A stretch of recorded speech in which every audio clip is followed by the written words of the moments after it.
We work with Young Women Christian Association, which of course is a faith-based organization.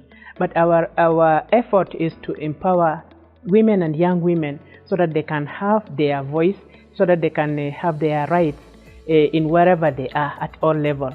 We observe that in some of our activities, we are engaging in trauma healing and counseling, especially in South Sudan.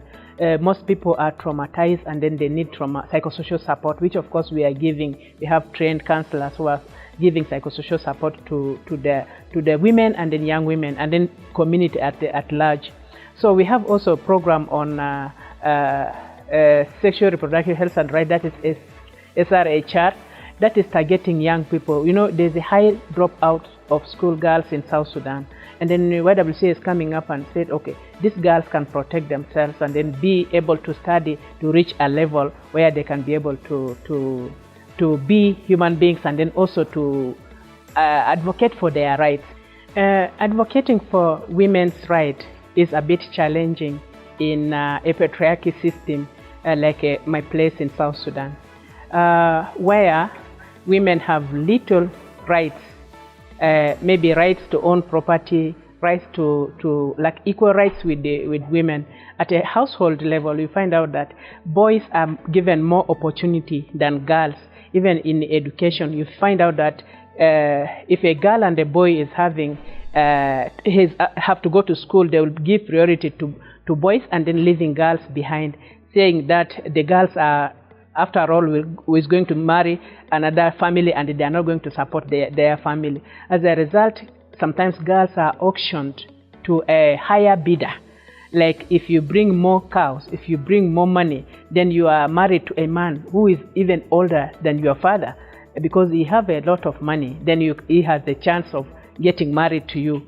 Now with this conference and then the promise that I'm hearing from this conference, when faith leaders are now engaged in promoting gender equality, I'm seeing it as a way forward that there's going to be a transformation of how people look at women, of how people can really support women and the girls so that they can be equal, can have equal rights with the other men and equal rights in their society.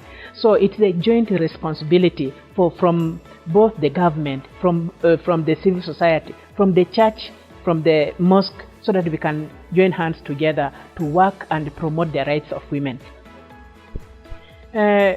My plea to people outside there is we have to be gender sensitive and we have to be gender inclusive, simply because in our organization we really need to engage women in so many things that we are doing. Culture have oppressed women so much that they cannot stand by themselves and talk.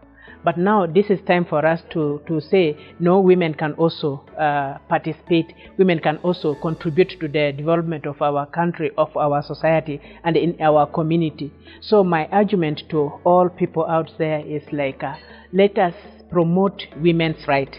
Let us promote girl-child rights. Let us make sure that at least we engage them in developmental activity. And then also, in the church setting, women should be engaged, especially in decision-making level. And then at the government level, they really need to get that capacity or that position that they can be able to decide and then be like any decision maker in the country.